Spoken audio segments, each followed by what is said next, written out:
Imagine you ordered a product from China. That product is supposed to take 30 days to arrive, but suddenly, that same shipment now takes 45 to 60 days. And the cost nearly double. What happened? Welcome to the Red Sea crisis, where one narrow stretch of water has thrown global trade into chaos.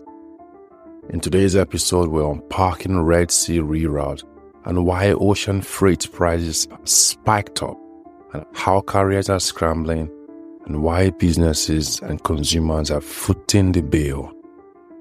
Welcome you back to Tales of Logistics, the podcast where we decode the moving parts of global trade, transport, and supply chain. As always, I'm your host, and in this week's Customs Cut series of Tales of Logistics, we are tackling one of the biggest stories that has continued to reshape shipping in 2025. And that is the Red Sea Reroute and why ocean freight prices are spiking up again. News headlines on televisions and on your phone, you probably would have seen that shipping costs are climbing, delivery schedules are getting stretched to the thin, and global supply chains continues to scramble. But when you look at all of these in the news, the one thing that crosses your mind is what is really behind these price jumps? And why does the Red Sea, a narrow waterway thousands of miles away, affect what you and I are paying for goods at the grocery store? That's what we're going to talk about. So let me take you back a bit. The Red Sea. The Red Sea is one of the world's most critical trade arteries. The Red Sea connects the Indian Ocean to the Mediterranean through the Suez Canal. Now, about 12 to 15% of all global trade and nearly 30% of global container traffic pass through this route. Now, if I have to put this sentence in a very simpler way of understanding, what it means is that millions of containers every year carrying everything from sneakers to electronics to oil and grain passed through this route. And back in 2021, we saw how fragile this logistics system is when the Ever Given got stuck in the Suez Canal. I talked a lot about the Suez Canal in my first episode of my podcast, and that incident cost the global economy billions of dollars. Now, that was in 2021. Let's fast forward to late 2023 and sometime in 2024, and we were faced with a new problem. The new problem we were faced with was the security risk in the Red Sea. So what do I mean by the security risk in the Red Sea? So starting in late 2023, carriers began rerouting vessels away from the Red Sea because of escalating attacks on commercial ships by pirates just off Yemen. These risks were not isolated. Several vessels came under fire, and insurance premiums kept on increasing at a rocket rate. Safety became a foremost priority for carriers.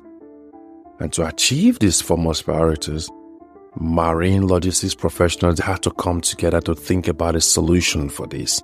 They had to think about the best way to put their carriers' safety first. And the solution they came up with was to reroute ships around Africa's Cape of Good Hope. Now, by doing that, they had finally put the carriers and the shipment safety as foremost, and that objective has been achieved. Achieving that objective comes with a new cost. The new cost is that detour of rerouting ships around Africa's Cape of Good Hope has now added 10 to 14 days to a voyage from Asia to Europe. So that means that the ships are burning more fuel, the crews would have to work longer hours, schedules are thrown into chaos throughout the supply chain network. I'm talking about from the raw material supplier in Asia to the retailer back in Europe waiting for the products to come so you can put them on the shelf, to the pharmaceutical companies, to everyone in the supply chain. Now, if you think about it, why can't they just absorb the cost. If the cost is going to be extra from the 10 to 14 days added to the voyage, why can't they just absorb it? Not really, because carriers immediately began applying that surcharge to the transportation. And their reasons were very valid. First of all, they talked about increasing and adding the surcharge to their transportation because of worries and pirate premiums. Then the emergency bunker adjustment factors. Now, what the emergency bunker adjustment factor means is that it's an additional surcharge that is implemented by shipping carriers in response to a rapid and unexpected spike in fuel price. That's usually beyond the standard time. So that extra 10 to 14 days detour now means more fuel. And more fuel means more cost. And more cost means that the owner of the shipment would have to pay more. So the carrier just moved the cost of the transportation from its very self over to the owner of the shipment. That itself was an increase in cost. Then the delays that it's going to take because of the reroute through the Cape of Good Hope, it's affected container rates as well. Overnight, the spot rates for a 40-foot container jumped from 1,500 up to 4,500 or 5,000, and in some cases, it even spiked up to $6,000 per 40-foot container unit. I'm talking about a shipment of a 40-foot container from Asia to Europe. The spike was not just a blip. No, the spike stayed for a very long time. It stayed from 2023 to 2024 and even escalated and stayed up into 2025. Why? Because reroutes continue to pile up. You can see lots of delays in product delivery, lots of delays in raw materials. So the delays from the 2021 to 2022 and all that happened with the Suez Canal and the rerouting continue to pile up, which leads to increase or skyrocketed spike in the price of not just the transportation of those shipments, but even in the containers themselves, as I have earlier stated. Now, we've talked about all that happened or that continues to happen on the Red Sea and the cost implication on the transportation of those shipments themselves. But what about us? What about you and I that just wants to go buy a regular product we use in our home from the grocery shop? How and why are we affected? Why is the average person in North America, in Europe, and Africa affected? The reason is simple. Logistics is a domino effect, and logistics that affects one part of the chain rubs on every part of the chain. So here are the 4 effects of why what is happening at the Red Sea currently, or that has been happening at the Red Sea since 2023, is affecting you and I and our regular day purchases. First, the longer transit time. That 10 to 14 extra days that it takes from the shipment to arrive from Asia to Europe, it will also lead to inventory shortage for retailers. So retailers that were supposed to get their goods 10 or 14 days earlier would now have their goods or products 10 to 14 days later. So that 14 days wait would be spread down or will trickle down to the customer that wants to come to the grocery shop to get his item. And that's the first domino effect. The second domino effect is that with these vessels that are tied into longer journeys, global capacity tightens because we now have fewer ships available at every moment. What it means is that there are a lot of ships in the Red Sea waiting to get to their destination. So because there are a lot of ships waiting to get to the destination, you don't have fewer ships available per time to transport products or raw materials from one part of the world to the other. That leads to delay in picking up the product. It leads to delay in the transportation of the product. It leads to delay in the delivery of the product, which in turn leads to delay in getting the products to the customer. So everyone in supply chain just continues to wait because of the capacity crunch. The third factor is that the rate inflation has affected other lanes. The Trans-Pacific has had its share of the effect because carriers now shuffle vessels just to cover gap. The Red Sea is no longer currently the best route to take to deliver shipments from one part of the world to the others, so much so that even the Pacific is now experiencing the situation that has affected the Red Sea. And the worst part of it is that manufacturers that used to wait and rely on the ETA of their products have now started relying on just-in-time delivery because of the delays they've faced. So because of that, products and production schedule has been slammed and it is unpredictable. To top it up is the insurance angle. The possibility of a war risk have increased the risk premiums attached to the transportation of this shipment. The insurance risk has increased by 300%. Now, that increase of premium by 300% is not going to be paid by the owners of the ships and just let it go. No, a cost will definitely be passed down to we, the consumers in all parts of the world whose salaries are still the same and has been the same and just want to go buy a regular product that used to be affordable but is no longer affordable because all the expenses that the manufacturer, that the retailer who bought these shipments from the other part of the world and paid all the premium, the delays, and every cost that was incurred all through the journey has been passed down to you and I. So this is a major reason, or these are the major reasons why what is happening at the Red Sea has affected us. Like I said about it earlier, the longer transit time has affected us. The fact that there's not much available ships to pick up products and raw materials from one part of the world to the other as soon as possible is affecting us. The fact that manufacturers can no longer stick with schedule based on what is going on with the sea, and so they've switched over to just-in-time delivery is affecting us. And above all, every cost, including insurance costs, transportation costs, delay costs, time costs that has been incurred all through this journey would then be trickled down to you and I who are the consumers. Let me give you an example. For instance, think about car makers in Europe waiting for parts, or retailers trying to stock up before peak seasons, and suddenly everything now costs more. From the fuel surcharge that has been put into the freight invoices to the shelf prices of consumer, the amount of money that was projected for the transportation and the importation of the goods was just, say, $5,000.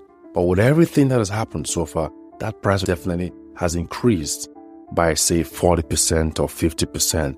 Of course, the retailer is going to put the cost on the consumers. And the same thing with the car makers. When the parts are shipped and eventually gets to Europe, the cost of all of those times, resources that were wasted will be passed down to the consumers. So at the end of the day, we, the consumers, are the ones that bear the brunt of what happens at the Red Sea. But not everyone is losing. Like I always say, every politics and every situation has a winner and a loser. And in this situation, the parties that are winning in this situation are the carriers, because the carriers are having a good run. After the pandemic boom and bust, 2023 started to look a bit grim for the shipping line and shipping businesses, and boom, the Red Sea crisis occurred and has given them a favorable platform to hike up prices and make more revenue.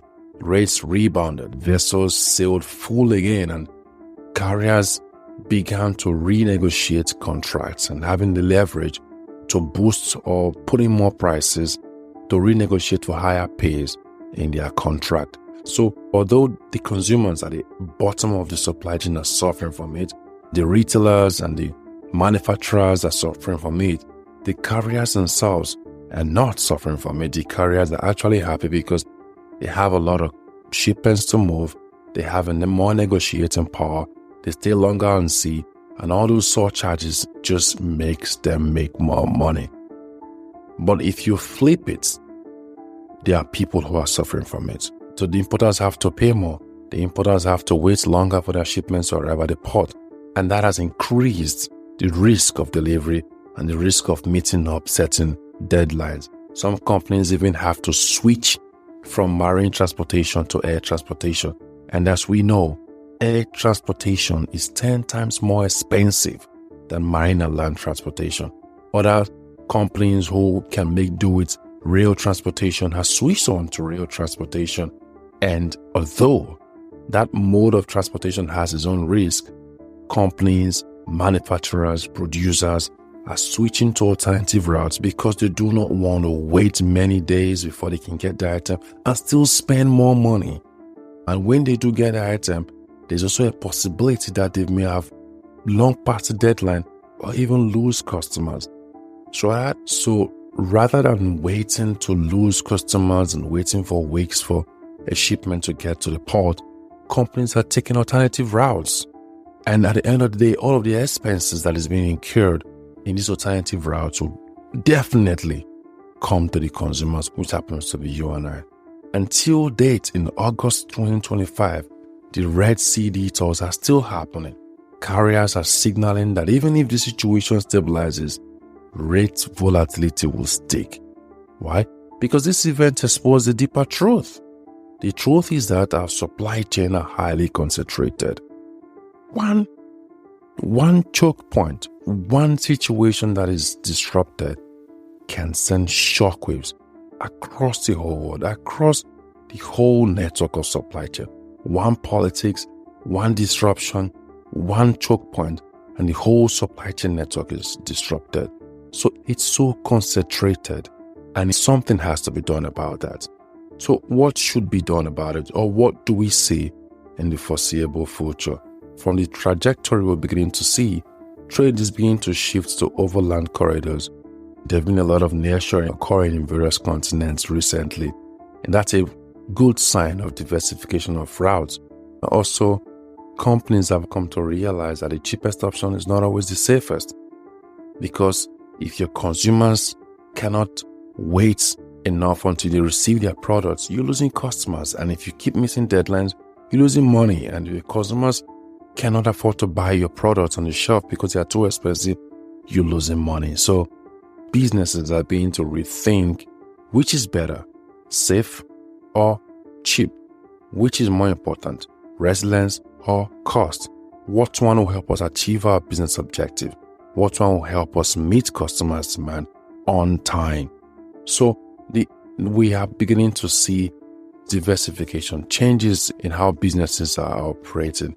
But the truth will always remain that sadly, the Red Sea will always be the Red Sea. Geopolitical risk is now becoming a permanent factor in global trade. So whether it's the Red Sea today, Panama Canal drought, the Taiwan tensions, port strikes in some African countries, disruptions is no longer something we used to hear. They are now part of the new supply chain norm. So next time, if you notice a delayed delivery or a higher price tag, just remember, it might just have its trace to the reroutes going on thousands of miles away across Africa. The Red Sea is not just a regional issue. The Red Sea situation is a global pressure point. Thank you for tuning into this week's episode of Tales of Logistics Custom Scott series. And if you find this breakdown useful, please share it with your colleagues, your friends who has been wondering why their freight rates all over the place. And also don't forget to follow and subscribe so you never get to miss an episode where we decode stories that shape global trade.